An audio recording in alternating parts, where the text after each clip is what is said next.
Previous question பாருங்கள். Find the simple interest on 7500 at 8% per annum per 1 year 6 monthsன்னு சொல்லி கொடுத்துருக்காங்க. அதாவது 7500 ஒரு 8% வட்டி ஒரு வருஷம் 6 மாதத்துக்கு கொடுத்தா தனி வட்டி எவ்வளவு இருக்கும் அந்த மதிப்புக்கு அப்படின்னு கேட்டிருக்காங்க. அது எப்படி செய்யலாம் பார்க்கலாம்.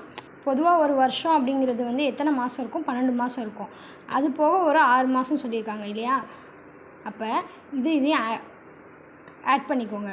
கூட்டினா என்ன வரும்? நமக்கு 18ன்னு கிடைக்கும். ஸோ டோட்டலாக 18 மாதம் வந்து என்ன பண்ணியிருக்காங்க? அவங்க வட்டி போட்டிருக்காங்க. இந்த 18 மாதம் அப்படிங்கிறது வந்து அவங்க கொடுத்துருக்குது. 18 மாதத்தை ஒரு வருஷத்துக்கு எத்தனை மாதம்? 12 மாதம் இல்லையா? அப்போ இதால் என்ன கொடுக்குறோம்? நம்ம வந்து வகுக்கிறோம். அடித்து கொடுத்தோம்னா என்ன வந்திருக்கும்? 6 டேபிளால் அடிக்கலாமா? 6 3s are 18, 6 2s are 12. அப்போ நம்ம என்ன போட்டுக்கிறோம்? 3/2ன்னு போடுறோம். எதுக்கு பதிலாக அந்த இயர் நம்பர் ஆஃப் இயர்ஸ் அப்படிங்கிறதுக்கு பதிலாக நம்ம என்ன பண்ணியிருக்கோம்? 3/2ன்னு போடுறோம். நமக்கு ஃபார்முலா என்னது? PNR/100. இது தானே simple இன்ட்ரெஸ்ட்டோட formula.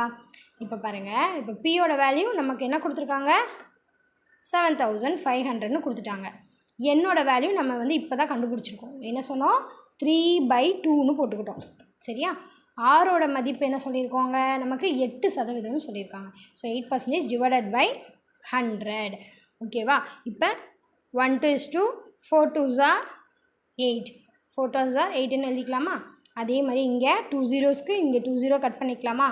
Okay. 3 4s are எவ்வளவு? 12. அப்போ 75 × 12 ரெண்டையும் நம்ம மல்டிபிள் பண்ணால் நமக்கு ஆன்சர் என்ன கிடைக்கிது? 900ன்னு கிடைக்கும்.